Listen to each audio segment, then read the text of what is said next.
Meantime, a federal judge blocking the deportation proceedings against the family of the Boulder firebombing suspect, while Jewish leaders around the country continued sounding the alarm about the spread of anti-Semitic violence. Let's bring in board-certified plastic surgeon Dr. Sheila Nazarian, the Aaron Cohen Show podcast host, Israeli Special Ops veteran Aaron Cohen, and Rabbi Chaim Menz from the Chabad of Bel Air in Los Angeles. Thank you all for coming on. Aaron, to you first. The Associated Press headline reads the following here: a U.S. judge halts the deportation of the Egyptian family of the Boulder firebombing suspect. We should note their visas had expired, and that's the reason they were being deported. What are your thoughts on this? My thoughts are that deportation is not punishment. It's deterrence. That's how you look at this in the counterterrorism frame. That individual went to a peaceful protest, and committed an act of mass murder, and that is terrorism. And the U.S. has been letting enemies in the front door of this country trace for the last decade, and it's time to set a precedence. America will not tolerate this type of terrorism domestic in this country moving forward. I say if there's any connection between the family and that attacker, if they knew a thing, they're gone. Get them out. Yeah. Meantime, on the breaking news on this, Rabbi, it's important. This just came in from the FBI, Department of Homeland Security. It reads as follows: recent attacks highlight elevated threat to Israeli and Jewish communities. It goes on to say the ongoing Israel-Hamas conflict may motivate other violent extremists and hate crime perpetrators with similar grievances to conduct violence against Jewish and Israeli communities and their supporters. Foreign terrorist organizations also may try to exploit narratives related to the conflict to inspire attacks in the United States. As we say, the Intifada is getting very close to home, Rabbi.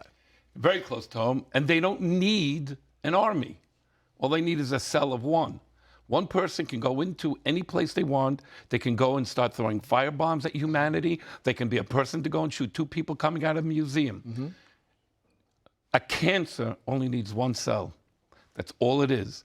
We in America have allowed Hamas and all of this talk saying free Palestine, it's really like the Nazis talking in the 1930s. And people just go, it's free speech. Yep. This is not free speech. They're coming after us. They're coming after Americans. I, as a Jew, I know we're walking targets, but I'm proud to be who I am. Yep. And we will win. Yeah, I remember covering the second Intifada where you'd have one suicide bomber walk into a restaurant and take out 50 people. So it was one of those things where, yes, one person is enough. Here's New England Patriots owner Robert Kraft on the media not talking enough about anti-Semitism. Watch. I'm very concerned that our political leaders and other people in the news area don't report it as blatant anti-Semitism. And, you know, we've let this go on, and it's happened at college campuses now for quite a long time. And we need people to speak up and call it for what it is. We call it for what it is, Dr. Nazarian, but there's a lot of hedging going on at a lot of media outlets in this country. That's right. All I say is thank God for Trace Gallagher, everybody, and having us on and giving us a voice to call it exactly what it is. And I've been saying it for months and months. If you give an inch, they're going to take a mile. We should have called it what it was a year and a half ago, 10 years ago, 5 years ago, and stop this in its tracks. Because when you hedge on it and you say, well, maybe it's this, or where do Jews belong and what's happening, you give leeway and these people will just run with it. Yeah, that's exactly right. Meantime, an Italian activist on the march to Gaza said the following here, Rabbi, this is for you, so listen close.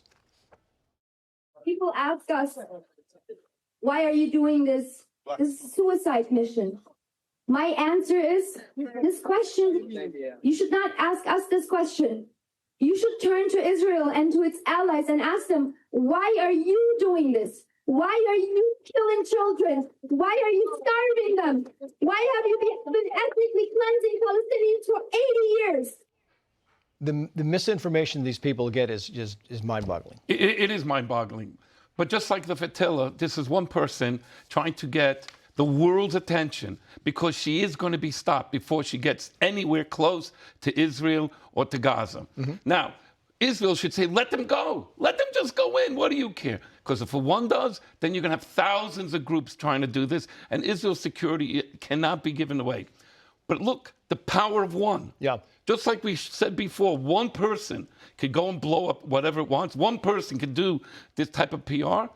We need each one of you out there doing one thing good. Make a leadership of good. I've got about a minute left. I want to get both these in. The State Department on the U.S. veto. Tommy Pigott, Principal Deputy Spokesperson, said the following here about the ceasefire being canceled, the UN ceasefire being canceled by the U.S.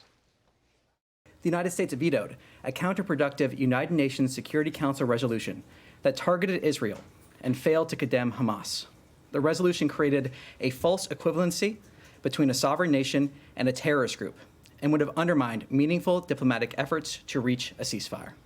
Because Dr. Nazarian, everybody fails to condemn Hamas.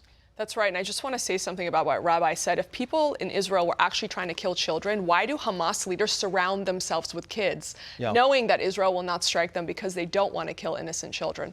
Aaron Cohen, Gideon AI trailer. Let's play it very quickly. Gideon is the first real-time AI system built to detect threats online before they become attacks. Anonymous networks flagging behavior, predicting danger. We don't get a second chance. Let's not miss the next one. 15 seconds, Aaron. You're talking about stopping mass shootings, attacks in Boulder before they start. Trace, I'm building the first AI-driven threat prediction platform for law enforcement. They're flying blind right now. I've got an elite team of engineers from Palantir. I've got law enforcement agencies lined up. 76% of these mass attackers posted some type of grievance online. This is America's early warning detection system. If you're a chief out there, reach out to me and get on my pilot. And if you're a VC, I'm about to open my seed round. Partner with me, and let's make America safe again and get cops the tools they need. Longest 15 seconds in history right there. Aaron, Rabbi, Sheila, thank you. Hey, Sean Hannity here. Hey, click here to subscribe to Fox News YouTube page and catch our hottest interviews and most compelling analysis. You will not get it anywhere else.